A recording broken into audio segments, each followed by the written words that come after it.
Жална беше денешната слика во пелагониското село Беранци. Доцна синоќа во глуво доба, непознати вандали со изгорено машинско масло ги потуриат зидовите и прозорците на подрачното училиште, целосно унакажувајќи ја фасадата. Истото го направија и на продавницата во непосредна близина на училиштето. Прва, утринава вандалскиот чин го забележа хигиеничарката. Сабајле во 6:30, дојдов да отворам и го видов ова испрскано се. Се јавив кај директорката за да ја кажам.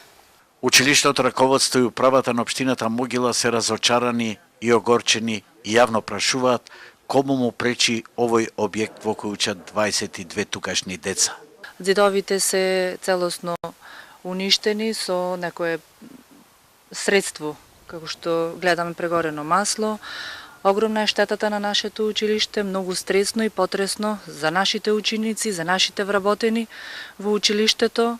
Строго го осудуваме овој настан, бидејќи без причина нанесена голема штета на нашето училиште. Во општината Могила во училиштата нема физичко обезбедување и несакани гости им прават штети. Не сме во можност моментално за да обезбедиме физички надзор на училиштата, бараме и настојуваме да добиеме видео надзор. Најголеми проблеми се појавуваат во Долна Српци.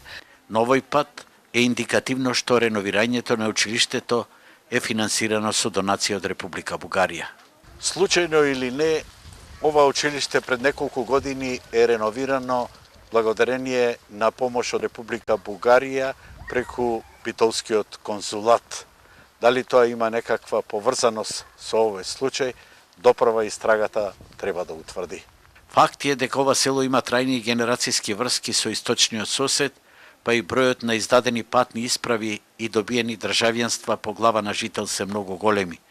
Пред 2 недели во посета на училиштето дошла бугарска делегација, а сомнежите за вандализмот некои тукашни жители ги поврзуваат со најавената ревизија на патните исправи од страна на бугарскиот премиер Борисов.